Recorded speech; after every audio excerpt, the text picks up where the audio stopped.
Halo semuanya, nama saya Wiminci Magdalena. Sekarang saya akan mempresentasikan tentang teks eksplanasi. Silakan menyaksikan. Saya akan mulai menjelaskan apa itu teks eksplanasi. Dimulai dari pengertiannya. Teks eksplanasi berasal dari dua kata, yaitu teks dan eksplanasi. Teks artinya adalah tulisan panjang, dan eksplanasi berasal dari kata yang berbahasa Inggris, yaitu explain, yang artinya menjelaskan. Jadi, untuk pengertian dari teks eksplanasi adalah teks yang menjelaskan sebab akibat suatu fenomena, baik itu peristiwa alam, ilmu pengetahuan, sosial, budaya, dan lain-lainnya. Kita akan masuk ke tujuan dan fungsi dari teks eksplanasi. Untuk tujuan eksplanasi, yang pertama ada memaparkan proses dan sebab terjadinya suatu fenomena. Yang kedua, memberikan informasi yang jelas kepada para pembaca agar bisa memahami mengenai suatu fenomena yang sedang terjadi. Untuk fungsinya, fungsi dari teks eksplanasi adalah untuk menjelaskan suatu sebab akibat dari peristiwa. Kita akan masuk ke struktur teks eksplanasi. Yang pertama adalah pernyataan umum. Pernyataan umum ini untuk menjelaskan mengenai latar belakang dan tinjauan umum topik yang dapat berupa definisi, klarifikasi, sejarah, dan asal-usul. Kita masuk ke yang kedua, yaitu deretan penjelas. Untuk penjelasan proses mengapa fenomena tersebut bisa terjadi dan bisa terdiri lebih dari satu paragraf. Biar lebih jelas, jadi bisa saja lebih dari satu paragraf untuk biar lebih detail kembali kenapa fenomena itu bisa terjadi. Lalu yang ketiga ada interpretasi, yaitu penafsiran penulis mengenai topik dengan perspektif tertentu yang lebih luas dan menyeluruh, serta menjelaskan korelasi peristiwa menyertainya. Lalu yang terakhir ada simpulan. Terdapat tanggapan dari penulis dalam menyingkapi fenomena berupa pernyataan reflektif yang bersifat umum.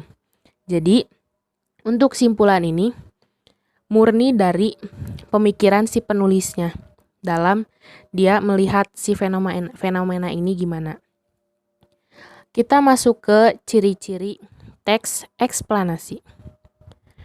Yang pertama ada menggunakan konteks ilmiah. Yang kedua, informasi berupa fakta empiris, data statistik, dan rangkaian peristiwa yang menjelaskan korelasi antar aspek dan antar peristiwa. Kita masuk ke karakteristik teks eksplanasi. Yang pertama ada ilmiah. Maksudnya itu fakta. Yang kedua ada logis, yaitu teoritis. Objektif, teori yang relevan. Lalu bukan teks persuasi. Jadi si teksnya itu nggak mempengaruhi pembacanya. Lalu bukan teks prosedur, yaitu proses yang alami. Kita masuk ke kaidah kebahasaan. Yang pertama ada kopula. Kopula sendiri digunakan untuk menjelaskan definisi kata. Kopula itu kata kerja yang menghubungkan subjek dengan komplement. Jadi kata kerja kopula itu bisa dibilang kata kerja definisi. Lalu ada kata kerja aktif. Kerap digunakan di deretan penjelas dan menjelaskan sebab dan proses. Lalu kita masuk ke konjungsi. Konjungsi ini tugasnya untuk menjelaskan hubungan sebab akibat dan hubungan kronologi terjadinya suatu fenomena. Pastinya konjungsi itu banyak dibutuhkan. Jadi untuk sebab akibat dan hubungan kronologi terjadinya suatu fenomena itu. Kita lanjut ke keterangan waktu. Untuk menjelaskan waktu. Misalnya untuk kapan atau di mana si fenomena itu terjadi. Lalu siapa saja yang menjadi korban dari fenomena tersebut.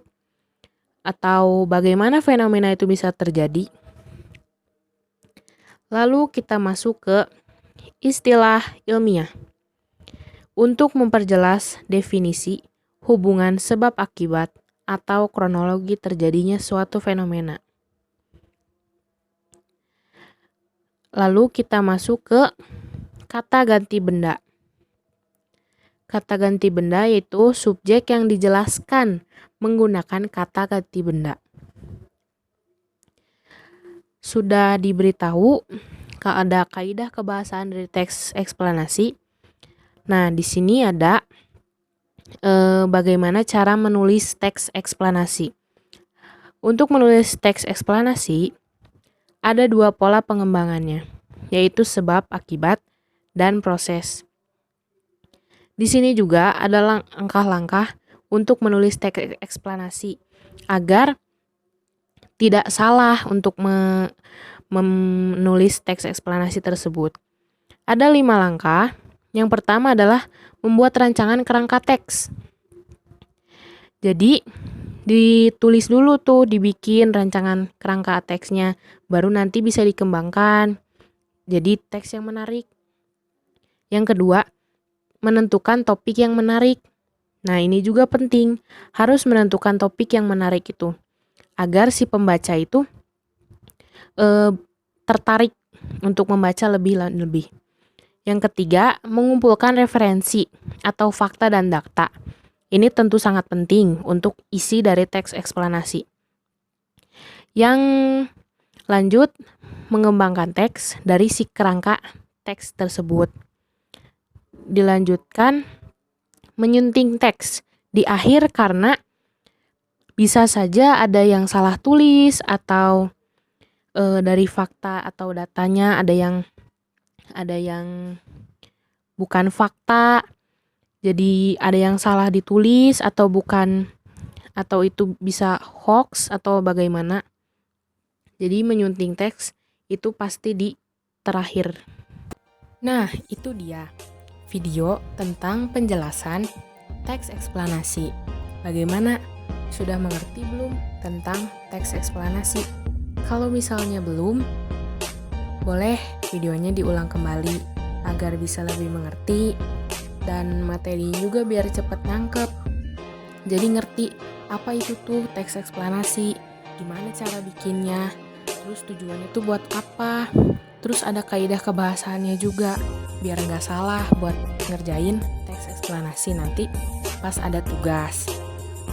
Semoga video ini membantu untuk kalian yang belum mengerti tentang apa itu teks eksplanasi. Mudah-mudahan terbantu. Dan untuk yang sudah mengerti, terima kasih telah menonton video ini sampai akhir. Mohon maaf bila ada salah-salah kata atau penjelasan saya yang kurang dimengerti. Jadi lebih sulit untuk menanggapi materinya. Terima kasih sudah bertahan sampai akhir di video ini. Mohon maaf bila saya sedikit bertele-tele atau apapun itu. Terima kasih. Semoga kalian bisa belajar lebih baik lagi, bisa lebih rajin lagi. Boleh ditonton lagi videonya. Kalau misalnya lupa materinya gimana, apa sih teks eksplanasi itu, boleh diulang lagi video ini. Terima kasih. Semoga video ini bisa membantu kalian semua yang belum mengerti apa itu teks eksplanasi.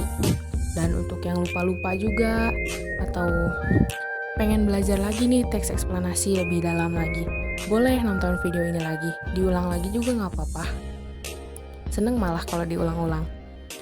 Terima kasih. Semoga dapat membantu. Tuhan Yesus memberkati.